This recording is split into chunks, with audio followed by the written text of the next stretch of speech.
5 days after the murders, the truth inside the Reiner home is proving far more terrifying than anyone first imagined. 5 days have passed since the brutal killings at the Brentwood residence, where Rob Reiner and his wife Michelle were found murdered. Yet as investigators piece together the evidence, each new detail deepens the horror. According to emerging forensic findings, the attack was swift, deliberate, and merciless. Nick Reiner is believed to have struck vital areas of the body, including a deep, slashing wound across Rob's neck, an injury so severe it underscored the attacker's intent. Re-examined piece by piece, the evidence paints a suffocatingly painful picture of what unfolded inside a home once defined by familiarity and trust. Investigators believe the tragedy may have been triggered days earlier at Conan O'Brien's Christmas party, where Nick reportedly showed signs of erratic and unstable behavior. What followed was chilling. After the killings, Nick allegedly left the house without panic, checked into a Santa Monica hotel, and later began preparing his legal defense, using inheritance money to retain Alan Jackson, one of the most powerful criminal defense attorneys in the country. Police reconstruction places the attack between approximately 1:27 a.m. and 6 a.m. Nick is believed to have left his room, entered the main house, and walked into his parents' bedroom. There were no signs of forced entry. He knew the house. He had keys. He knew where they slept. After the attack, he left immediately. Whether driven by fear or cold calculation remains unknown. At around 4 a.m., Nick appeared at the front desk of the Pierside Hotel in Santa Monica, roughly 20 minutes from Brentwood. He checked in quietly and drew no attention. Staff reported nothing unusual, no visible distress, no frantic calls, no extended rest. Just a man passing through the early hours of the morning. The crime was discovered later that afternoon. A massage therapist arrived for a scheduled appointment with Rob and Michelle. When no one answered, she contacted Romy, who rushed over with her boyfriend. Inside the master bedroom, Romy found her father's body and immediately called 911. Police soon located Michelle nearby. As the family confronted the unimaginable, Nick was still free. By around 9 p.m., surveillance cameras captured Nick at an Arco gas station near USC. He purchased a sports drink, repeatedly scanning his surroundings, anxious but controlled. Minutes later, LAPD officers, working with U.S. Marshals, arrested him without resistance. He said nothing. His expression was hollow, exhausted, and vacant. Forensic experts later estimated the time of death using body temperature and rigor mortis. Rob and Michelle had likely died 3 to 4 hours before discovery. Investigators noted signs suggesting Nick may have attempted to clean himself, either at the house or the hotel. Blood traces may have remained on his body or clothing, while surveillance footage tracked his movements across Santa Monica. The weapon, experts believe, was likely a kitchen knife or similar object taken from inside the home.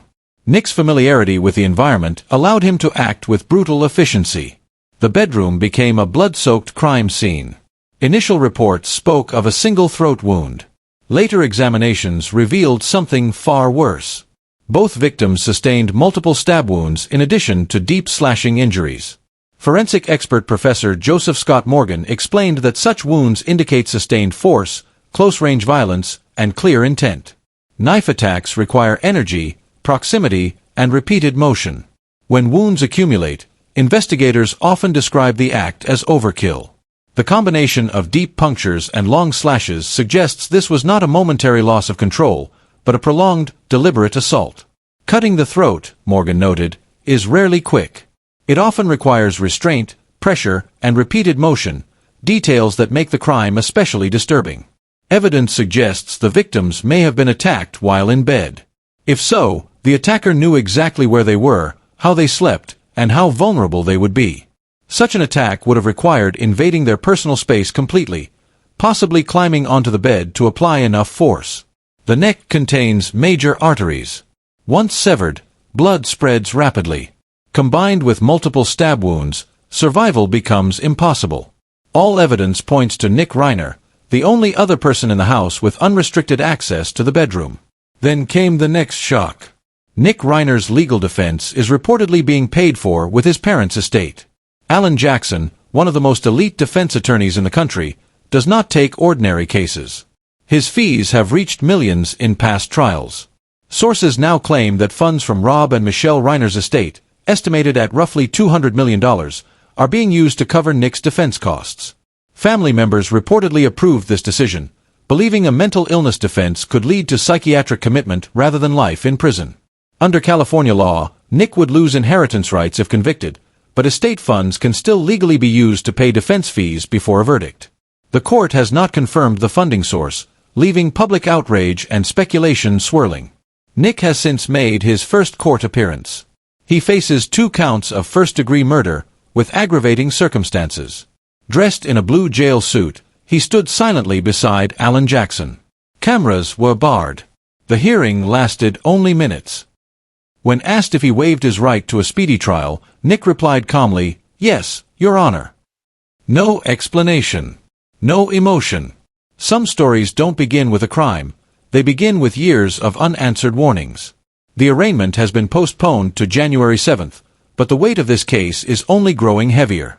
As the Reiner family tragedy continues to shock the public, one thing is clear: this story is far from over.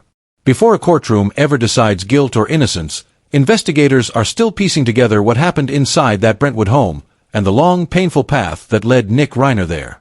Nick's struggle with addiction began early. At just 15 years old, around 2008, he experimented with heroin and cocaine. What followed was a downward spiral that consumed his teenage years. As the son of director Rob Reiner and the grandson of comedy legend Carl Reiner, Nick grew up surrounded by fame he never asked for, and never felt he belonged to.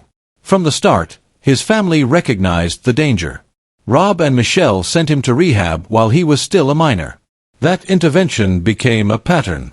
Over the next few years, Nick entered rehabilitation at least 17 or 18 times. According to his own accounts, he stayed sober just long enough to return home, then relapsed almost immediately. His parents never stopped trying. Rob once said, "Being a parent means never giving up on your children." They offered Nick emotional support, financial help, and a place to live, hoping stability would save him. It didn't. When Rob and Michelle adopted a tougher approach, Nick walked away. He became homeless, drifting through Maine, New Jersey, and Texas. He later described those years as the darkest of his life, a time when he nearly died multiple times, surviving only by chance. In 2015, there was a brief moment of hope.